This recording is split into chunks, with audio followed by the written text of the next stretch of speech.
بیاں نہ دل کا حال ہو تو اقرار کیسا، اظہار محبت میں کوئی اختصار کیسا۔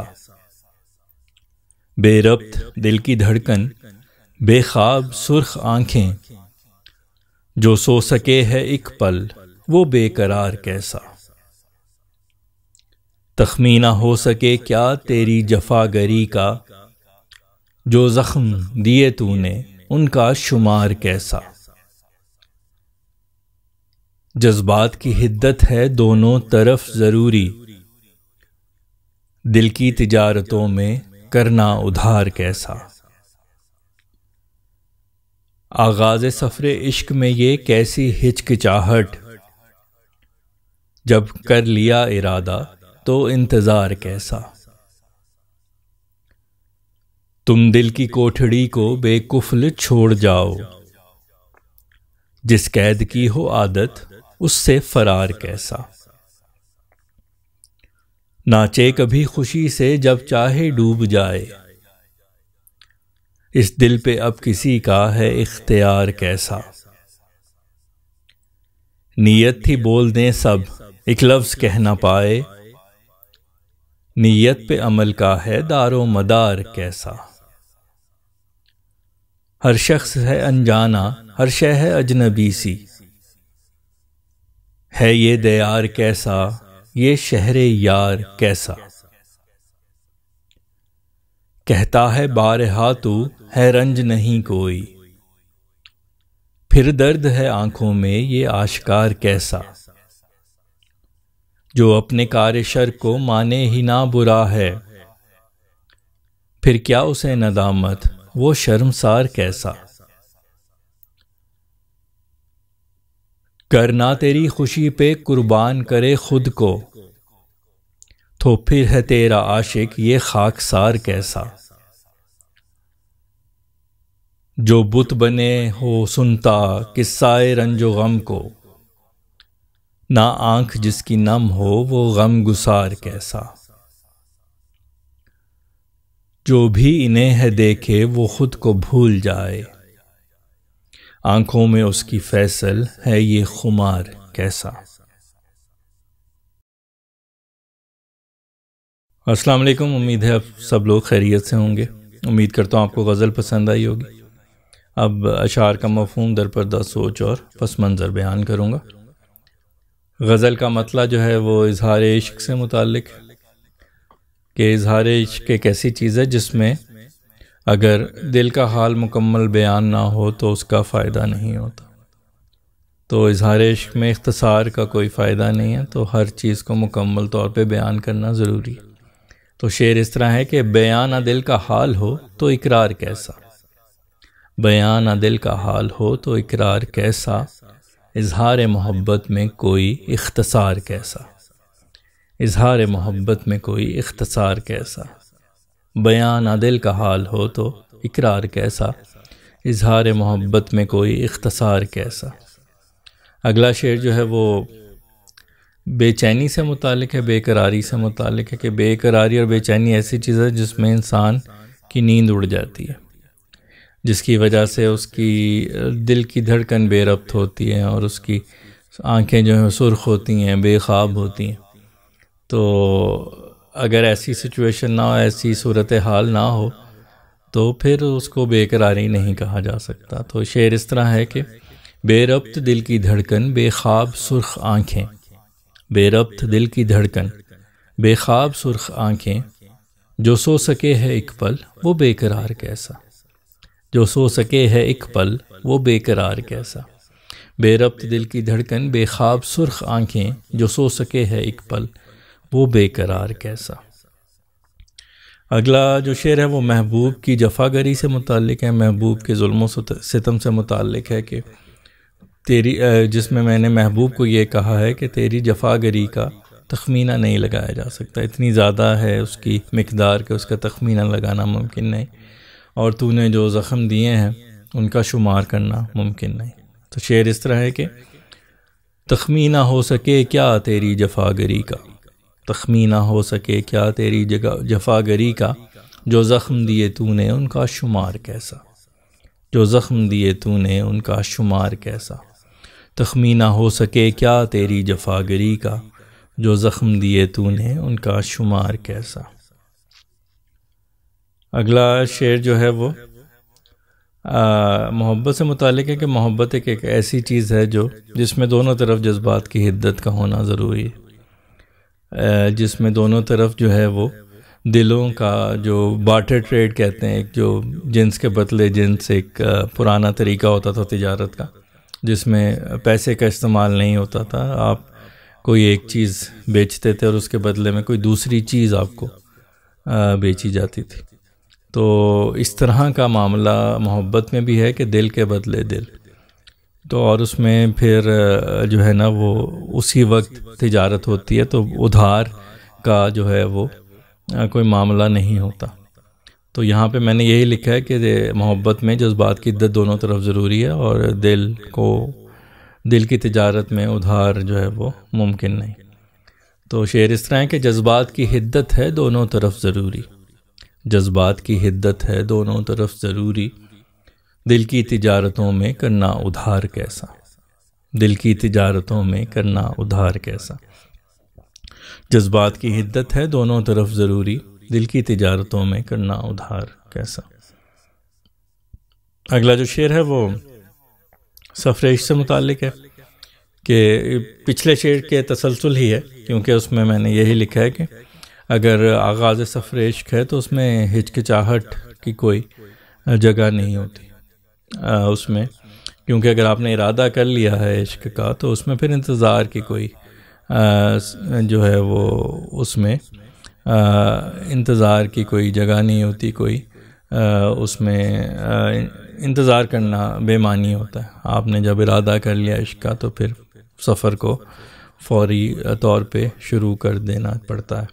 تو شعر اس طرح ہے کہ آغاز سفر عشق میں یہ کیسی ہچکچاہٹ، آغاز سفر عشق میں یہ کیسی ہچکچاہٹ، جب کر لیا ارادہ تو انتظار کیسا، جب کر لیا ارادہ تو انتظار کیسا۔ آغاز سفر عشق میں یہ کیسی ہچکچاہٹ، جب کر لیا ارادہ تو انتظار کیسا۔ اگلا شعر جو ہے اس غزل کے میرا پسندیدہ اشعار میں سے ہے۔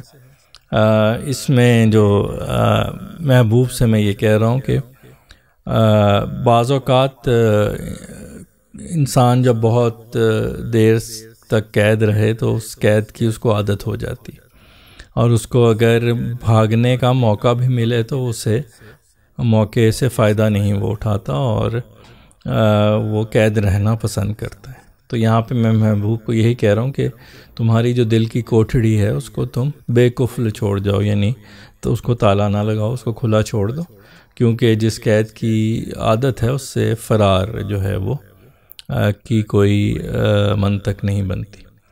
تو شعر اس طرح ہے کہ تم دل کی کوٹھڑی کو بے قفل چھوڑ جاؤ، تم دل کی کوٹھڑی کو بے قفل چھوڑ جاؤ، جس قید کی ہو عادت اس سے فرار کیسا، جس قید کی ہو عادت اس سے فرار کیسا۔ تم دل کی کوٹھڑی کو بے قفل چھوڑ جاؤ، جس قید کی ہو عادت اس سے فرار کیسا۔ اگلا شعر جو ہے وہ دل کے متعلق ہے کہ دل پہ کسی کا کوئی اختیار نہیں ہوتا۔ دل ایک ایسی چیز ہے جو ایک دم سے کبھی خوشی میں ناچنا شروع کر دیتا ہے اور ایک دم سے کبھی ڈوب جاتا ہے۔ تو دل کی جو کیفیت ہوتی ہے، جو جذبات ہوتے ہیں، ان پہ انسان کا کوئی اختیار نہیں ہوتا۔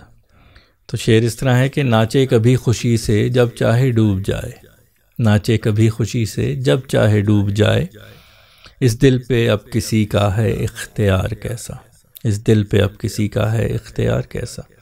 ناچے کبھی خوشی سے جب چاہے ڈوب جائے، اس دل پہ اب کسی کا ہے اختیار کیسا۔ اگلا شعر جو ہے وہ ایک اردو کی اصطلاح ہوتی ہے کہ اعمال کا دار و مدار نیت پر ہے، یعنی جو انسان نیت کرتا ہے اس کا عمل جو ہے اسی کے سے مطابقت رکھتا ہے، اس کی نیت سے مطابقت رکھتا ہے۔ تو یہاں پہ میں نے یہ عرض کیا ہے کہ میری نیت تو یہ تھی کہ تجھ سے سب کچھ بول دوں، لیکن میں ایک لفظ بھی کہہ نہ پایا۔ تو یہ کس طرح ممکن ہے کہ اعمال کا دار و مدار جو ہے وہ نیتوں پر ہو، کیونکہ میری نیت تو سب کچھ بول دینے کی تھی لیکن میں ایک لفظ بھی نہ کہہ پایا۔ تو شعر اس طرح ہے کہ نیت تھی بول دیں سب، ایک لفظ کہہ نہ پائے، نیت تھی بول دیں سب ایک لفظ کہہ نہ پائے، نیت پہ عمل کا ہے دار و مدار کیسا، نیت پہ عمل کا ہے دار و مدار کیسا، نیت تھی بول دیں سب ایک لفظ کہہ نہ پائے، نیت پہ عمل کا ہے دار و مدار کیسا۔ اگلا شعر جو ہے وہ شہر یار سے متعلق ہے کہ بعض اوقات انسان کا جو محبوب کا شہر ہے وہاں پہ اس کے ساتھ کچھ اس قسم کا معاملہ ہوتا ہے کہ اس سے اجنبیت لگتی ہے، وہاں پہ ہر شخص جو ہے وہ انجانا لگتا ہے، ناواقف لگتا ہے، ہر شے جو ہے وہ اجنبی لگتی ہے۔ تو جب وہ اپنے وطن کو چھوڑ کے محبوب کے شہر میں جاتا ہے تو اسے کچھ بھی جانا پہچانا نہیں لگتا۔ تو یہ شعر اسی سے متعلق ہے۔ ہر شخص ہے انجانا، ہر شے ہے اجنبی سی، ہر شخص ہے انجانا، ہر شے ہے اجنبی سی، ہے یہ دیار کیسا یہ شہر یار کیسا، ہے یہ دیار کیسا یہ شہر یار کیسا، ہر شخص ہے انجانا، ہر شے ہے اجنبی سی، ہے یہ دیار کیسا یہ شہر یار کیسا۔ اگلا شعر جو ہے وہ بعض اوقات انسان جو ہے وہ سامنے والے سے اپنے دل کا حال چھپاتا ہے اور جھوٹ بولتا ہے، کہتا ہے کہ مجھے کوئی رنج نہیں، لیکن اس کی آنکھوں سے اس کا غم، اس کا درد جو ہے وہ صاف نمایاں ہوتا ہے۔ تو یہاں پہ میں نے اسی طرح کی صورتحال کو بیان کیا ہے۔ تو شعر اس طرح ہے کہ کہتا ہے بارہا تو ہے رنج نہیں کوئی، کہتا ہے بارہا تو ہے رنج نہیں کوئی، پھر درد ہے آنکھوں میں یہ آشکار کیسا، پھر درد ہے آنکھوں میں یہ آشکار کیسا، کہتا ہے بارہا تو کہ رنج نہیں کوئی، پھر درد یہ آنکھوں میں ہے آشکار کیسا۔ اگلا شعر جو ہے وہ ایک کسی اس انسان کو اپنے کیے پہ، اپنے برے عمل پہ ندامت ہوتی ہے جس کو یہ احساس ہو کہ جو اس نے کیا ہے وہ عمل برا تھا۔ اگر کوئی شخص اپنے برے عمل کو برا جانے ہی نہ تو پھر اس کو نہ تو ندامت ہوتی ہے نہ ہی وہ اس اپنے عمل پہ شرمسار ہوتا ہے۔ تو شعر اس کے متعلق میں نے لکھا ہے کہ جو اپنے کار شر کو مانے ہی نہ برا ہے، جو اپنے کار شر کو مانے ہی نہ برا ہے، پھر کیا اسے ندامت وہ شرمسار کیسا، پھر کیا اسے ندامت وہ شرمسار کیسا، جو اپنے کار شر کو مانے ہی نہ برا ہے، پھر کیا اسے ندامت وہ شرمسار کیسا۔ اگلا شعر جو ہے وہ محبت کے بارے میں ہے کہ محبت کا مطلب یہ ہوتا ہے کہ آپ اپنے محبوب کی خوشی پہ اپنا سب کچھ قربان کرنے کے لیے تیار ہوتے ہیں۔ اگر آپ میں یہ جو ہے جذبہ نہیں ہے تو آپ کی جو محبت ہے وہ محبت نہیں۔ تو شعر اس طرح ہے کہ گر نہ تیری خوشی پہ قربان کرے خود کو، گر نہ تیری خوشی پہ قربان کرے خود کو، تو پھر ہے تیرا عاشقی خاکسار کیسا، تو پھر ہے تیرا عاشقی خاکسار کیسا، گر نہ تیری خوشی پہ قربان کرے خود کو، تو پھر ہے تیرا عاشقی خاکسار کیسا۔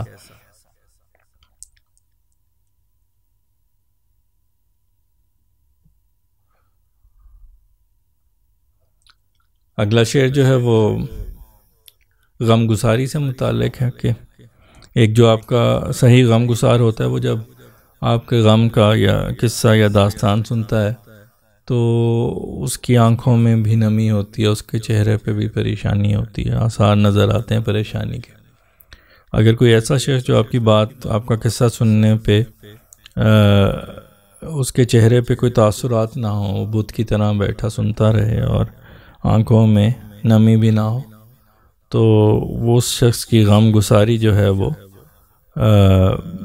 مشکوک ہوتی ہے، اس کے غم گساری جو ہے یا غم خاری پہ شک جو ہے وہ جائز ہوتا ہے۔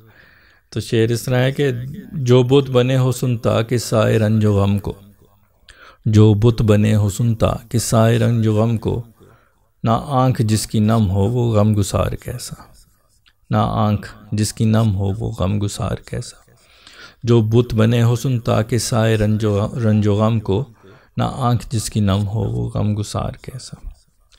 اگلا شعر جو ہے وہ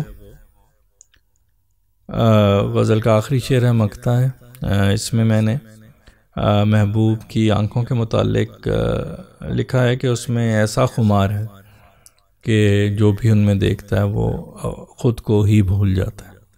تو شعر اس طرح ہے کہ جو بھی انہیں ہے دیکھے وہ خود کو بھول جائے، جو بھی انہیں ہے دیکھے وہ خود کو بھول جائے، آنکھوں میں اس کی فیصل ہے یہ خمار کیسا، آنکھوں میں اس کی فیصل ہے یہ خمار کیسا، جو بھی انہیں ہے دیکھے وہ خود کو بھول جائے، آنکھوں میں اس کی فیصل ہے یہ خمار کیسا۔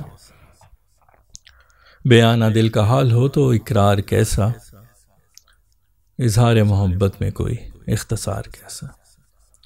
جی تو امید کرتا ہوں آپ کو یہ غزل پسند آئی ہوگی اور اشعار کے مفہوم سے بھی آپ نے لطف لیا ہوگا۔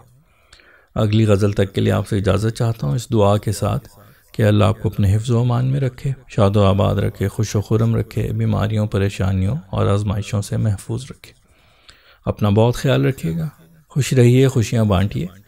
انشاءاللہ اگلی غزل کے ساتھ آپ سے دوبارہ ملاقات ہوگی، تب تک کے لیے اللہ حافظ۔